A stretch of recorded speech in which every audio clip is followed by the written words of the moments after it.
Yeah, tip our cap to Texas A&M and Slosh. I think what they've done this week now solidifies them going to the NCAA tournament, and I know they had some concerns about that. So a lot of respect for them and how they go about their business. So I think they've earned their way in pretty comfortably at this point. So I want to tip my cap to them. They were better than us today. Okay, are there questions for Jack? Please raise your hand. Over on the right. Jack, just physically, how did you feel bumping up a couple days in rest and in that fourth inning? Just what happened with those two walks and then the big inning there? Yeah, I just lost a little gas today. Pre-game, knew I really wasn't going to have much in the tank as I usually would like, but it's, that's not an excuse. Those two walks, you can't have back-to-back walks to lead off an inning. It's just not acceptable, and that's what just kind of came back to bite me today in the outing. And obviously Beck threw really well. Veach, was good to see him back out there, and just didn't have as much as in the tank as I usually do and as I'd like today. But just got to get back to work. Got 8 days to get this thing right. So. Also on the far right. Jack, you've been very vocal about the camaraderie of this team. What do you say over the next week as y'all get prepared for the NCAA tournament to kind of guide these guys? No, I mean, Coach King just made it very clear in the dugout that we're going to have to earn it over this next week. And starting Monday, life isn't going to be that easy around Founders. We're going to have to earn it, put our faces back in the mud a little bit, just get back to doing what made us successful early in the year and play with a chip on our shoulder. So like I said, we've got 8 days to get this thing right, get healthy, and get this chip back on our shoulder, because obviously we're going to need it. And new season starts on Monday or Friday. All right, over here on the right again. Jack, you talked a lot after that Tennessee series about this being a really good baseball team and getting hot at the right time. How confident are you that you have these 8 days to get this thing right, and how confident are you this team will be able to do that? Yeah, we'll see. This team spent a lot of time around each other and kind of seen each other every day for the past couple months, and it's a tight group, man. And we're not going to stop doing what we do. Obviously today, got our butts kicked pretty good, but we respond pretty well usually. And like I said, over the next 8 days, it's going to be really important to get our mojo back. And Coach King and the coaches are going to put in a really good plan to get us back on track. So just got to put our noses back to the grindstone and get back to doing what makes us the best. Any more questions for Jack? If not, Jack, thank you for your time. All right, any questions for Coach? Please raise your hand. On the far right. Mark, I know you said before the tournament you're confident in the team's hosting resume. Just where do you stand with that now? Still believe the same with this team? Yeah, I think if you look at the full picture, if you look at everything in totality, yes, absolutely. If I had watched us over the last few weeks, I would say, yeah, I understand why there are concerns. So I'm not going to stand up here and bang the table for why I think we should be a host. I think the numbers speak for themselves very loudly. If all the games matter, if a game in March is important as a game in April is important in May, then yes, it's pretty clear the metrics scream that we should be a host. If we're not, I think that's a penalty to the SEC, and it's a penalty to us for saying that there's too many teams that are good enough to host in the league, and we're not going to reward all the teams that have earned it. If that's the case, then I think that's a topic for another day. All right, down on the left. Yeah, you sort of answered what I was going to say, but Imagine that. Yeah, the Big 12 may not have any host. The Pac-12 may only have one. The SEC sitting here we had 9 contenders coming into the week. We still certainly have 8 at least. Just your thoughts on a committee's got to make a decision and then go back to their constituents and explain it. With you guys in the SEC trying to get that final spot, just what's your perspective on that? So you want me to sell it, in other words? Well, after I said I would. What's your opinion of it then? Here's what I'll say, Mark. Again, every student athlete across the country is important and valued. Everyone deserves the opportunities to earn everything that can be earned in the NCAA.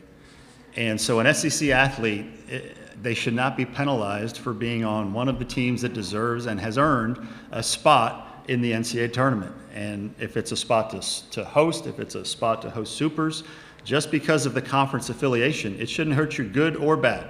If you're one of the best 16 teams, I think these student athletes have earned it and deserve it. Wherever you are, whatever uniform you put on, if you've earned it, then you should get it. It's that simple. And so whether you're in the, out west, whether you're in the southeast, are we rewarding the teams that have earned it, or are we trying to spread it around? I think at the end of the day, has to be asked, what is the motivation?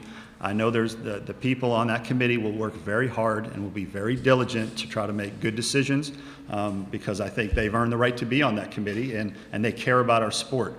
But again, if you're rewarding the best teams that have earned it since February, 17th or 18th, then I think you should put the 16 teams that have the most metrics. If the metrics matter, then let's use the metrics. If the RPI matters, let's use it. If strength of schedule matters, let's use it. If quadrant 1 wins matter, let's use it. If last 10 matters and that's against us, fine. But if you're using it, use it. Use it all. Use it all and come up with the best 16. Down the right. You've obviously had a lot of guys out of the lineup over the course of the last month, but offensively it's not been very good for you guys. How concerned are you that this is just what the offense is for the rest of the year? Well, concerned is we don't have time to be concerned. We have to get to work and try to recapture that magic, John. We just do. We have to get Cassis going like he was going when he was carrying us, and we've got to get Wimmer healthy back on the field on defense and playing with the swagger that he had when we were rolling. We need to get Petrie dominating games again. We need to get Brewer back in a good streak. We need to get all those guys that were really important to make us an elite team. We need to get them back going all at once, and we've got one last week to figure it out. Thank God we're not sitting here trying to justify why we should get in the NCAA tournament. We're going to be there, and whether it's at home or whether it's on the road, we've got 1 week to figure it out and try to get those guys going. Because when we're going, then we can really get it done. Right now, we're not going. All right, on the second row on the right. You mentioned you have 1 week to get these guys going. What goes into kind of a crash course on trying to maybe fix a whole offense in a week? How do you go about making that happen? Well, it won't be a crash course. I don't want to seem like we're going to try to insert the wishbone offense here in a pass happy offense. We just need guys healthy. We need Cole back. We need Wimmer on the field. We need those things. Clearly, we need those things to be our best team. So we hope that 7 more days, and Wimmer has been DHing for I don't know how many games. It feels like a long time. We're going to, unless the doctors tell us we can't, we're going to put him back out there on the field and let that spark us. We just need to get them healthy. We need to let them catch their breath a little bit, and hope that our bats get a little bit quicker because we're a little more rested. We need to get their minds confident again. Because it's when you struggle like this, there's going to be some bouts with how's my confidence. And so we're going to have to walk a fine line as coaches of getting back to the basics and making sure we have our foundation taken care of, but also do enough of confidence building through earning it this week of work, so that when we take the field on Friday, we look like that team that was there for 45 games. Right in the back right. Thank you. What will be your routine this week once you get back to Columbia, and what are your expectations for availability from Messina, McGillis, and Sanders moving forward? You want our entire itinerary for the week there, Phil?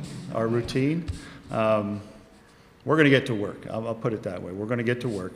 And because there's less NCAA rules now, generally there's hours throughout the week, there's less restrictions on teams now that school's out. So we will take advantage of having more time to be together. We will take advantage of more times to go to work, more time to get in the weight room properly. We will do all those things. Second part of your question was anticipation of the injuries. Again, Cole was at the hotel today. Cole was not in the dugout with us today.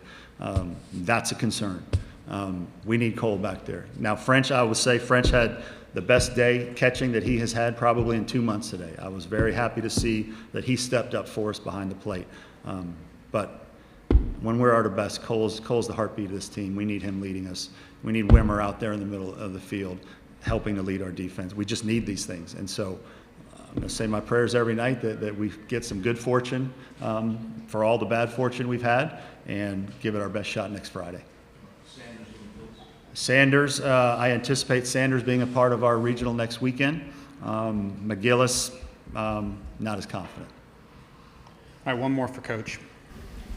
Mark, you talked about getting this offense back on track. Have you sensed pressing from guys up and down this order, and have they kind of gotten away from that identity you guys built for those first 40 games? Yeah, I don't want to generalize too much, Colin, and say they're all pressing or none are pressing. I'm sure there's a couple pressing because, look, when guys go in slumps, they press. So that's why you've got to walk a fine line of not letting them get down on themselves, and sometimes you got to kick them in the butt. Sometimes you've got to pat them on the back. Each guy's different.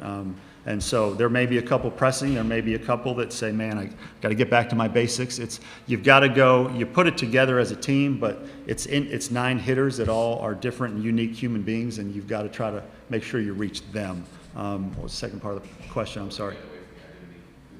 I don't think we've gotten away from the identity now on purpose. Now we faced, again, the last 4 weeks, we faced elite pitching staffs that throw a lot of strikes. And so you saw our identity in game 1 of this tournament, but Georgia didn't throw as many strikes as these other teams have. So a lot of it is dictated by who's on the mound.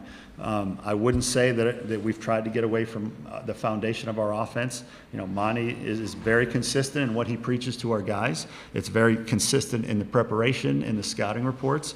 But the last 4 weeks, the combination of who we're rolling out there in our lineup and the pitching we faced has not allowed us to be as good. And so that needs to change this week.